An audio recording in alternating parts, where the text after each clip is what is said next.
Hi everyone! Today we're going to be working on Minuet and G. So before we start, let's set our metronome to quarter note equals to 100.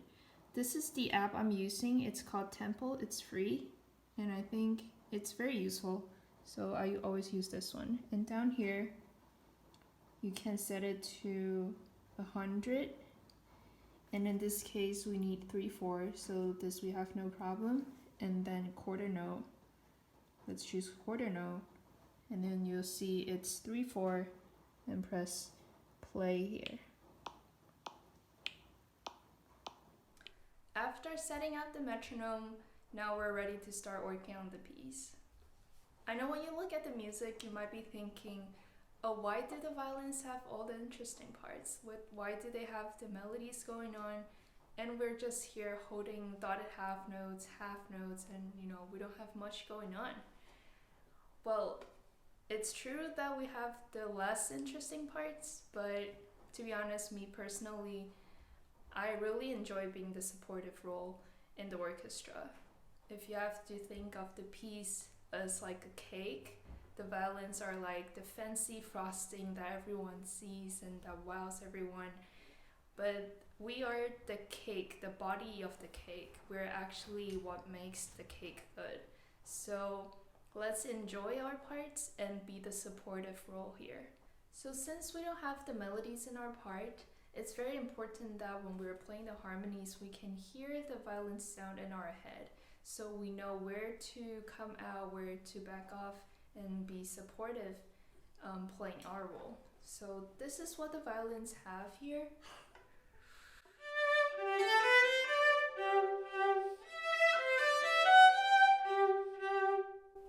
I'm sure some of you have heard this before, so I'm going to run through our parts right now and try to hear both in your head.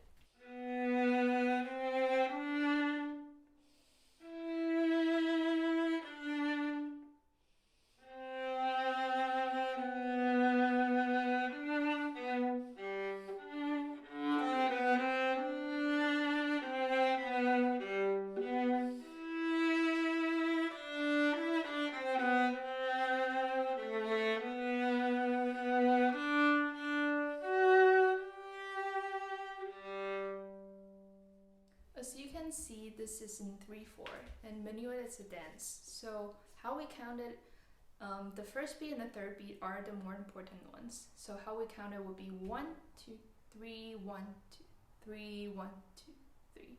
The 3 is leading to 1, and every 1 is the downbeat. So it's like drawing a circle. 1, 2, 3, 1, 2, 3, 1, 2, 3. The 2 is lifting up, leading to 3, and 3 is leading to 1. 1, 2, 3, 1, 2, 3, 1. As the title said, this is Minuet in G. So it's based on the G major scale, which is... So we only have F sharp, and all the other notes are natural. So make sure all the C are C natural. I know you're used to be playing in D major scale, which has F sharp and C sharp, but in this case, make sure all the C are natural. So for example, first measure. This is a half step shift, it's not C natural. Just make sure all the B and C are half steps. I would recommend that you circle all the C in your music so you make sure that they are played in natural, not C sharp. Same as your open string. Now let's break it down into sections so we can work on it in detail. First thing is the first measure. You can see there's a shift from the B to the C because you want to use the C as a second finger. So when you're shifting, make sure that first your thumb is relaxed, and second you have to move your whole hand instead of only moving the finger, and you see the wrist is pointing out. So make sure you're moving the whole hand from the B to the C. Practice it like this.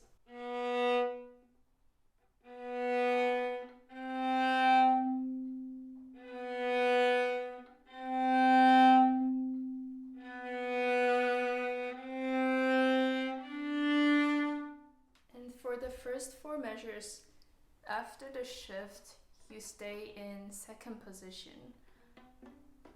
So the E in the third measure, you use 4th finger.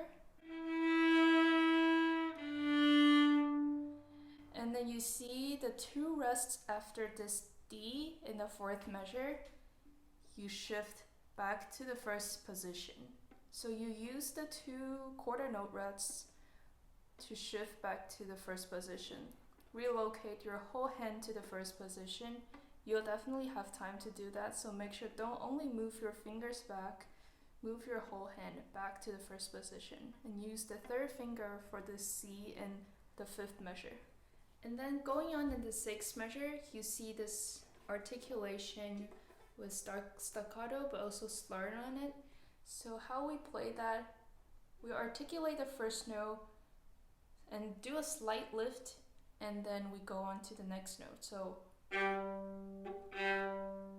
you articulate both notes, but there's a slight lift in between. So the 6th measure sounds like this. One more time.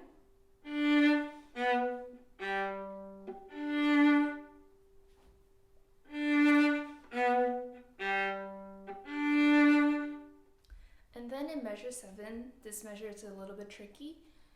You see you have a string crossing from G string to C string, and then we're starting the C string on an up bow.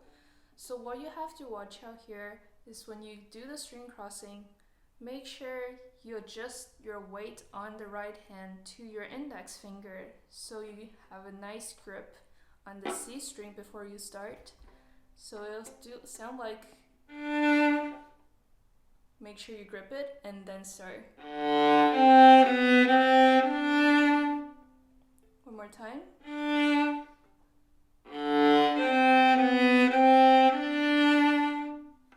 And besides the string crossing on measure 7, there's the crescendo.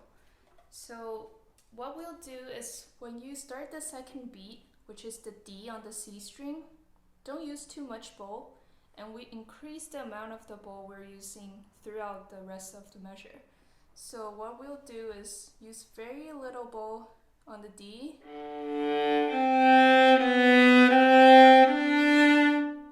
and then increase. Do the crescendo. One more time, very little bow on the D,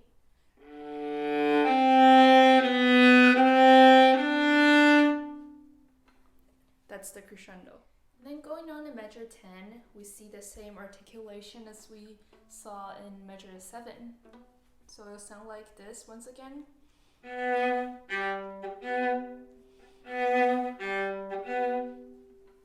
Slight lift, and re-articulate the second note.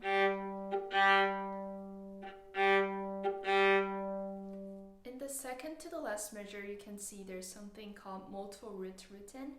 Molto means very much, and rit means slow down. So we're slowing down a lot here.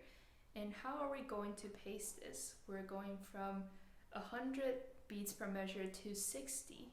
So pacing is very important. And what we'll do is, again, we're going to imagine hearing violin's melody here.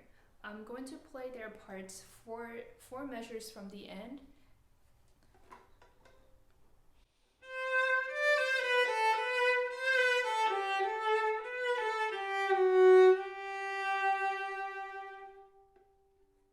So if you can hear this in your head, and let's play our part from 4 measures from the end.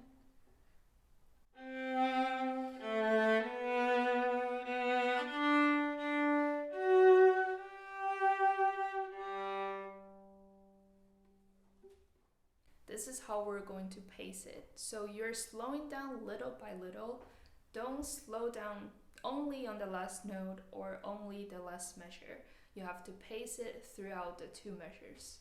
I'm going to play through it once with metronome, but the last 2 measures, as we're doing molto rit, I'm going to slowly slow down so I won't be following the beats. 3, 2, 1.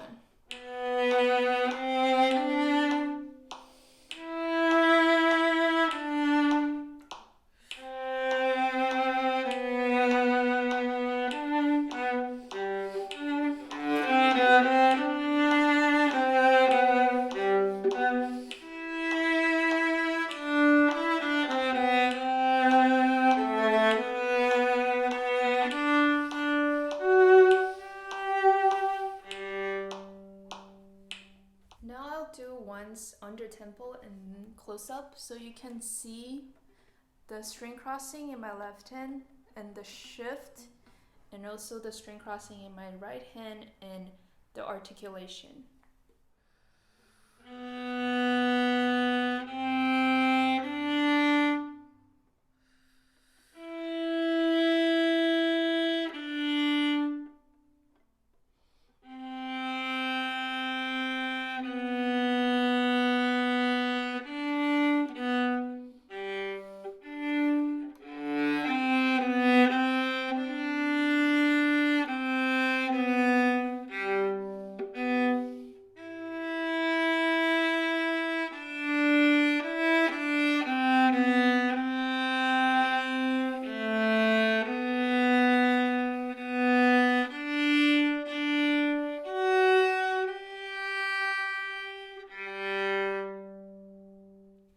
Now that you know how to play the entire piece, let's talk a little bit about the concept of being the harmonies.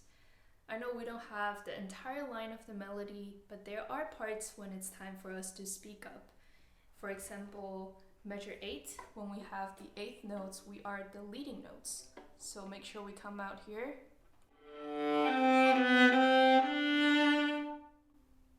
And also measure 12, when we also have the 8th notes.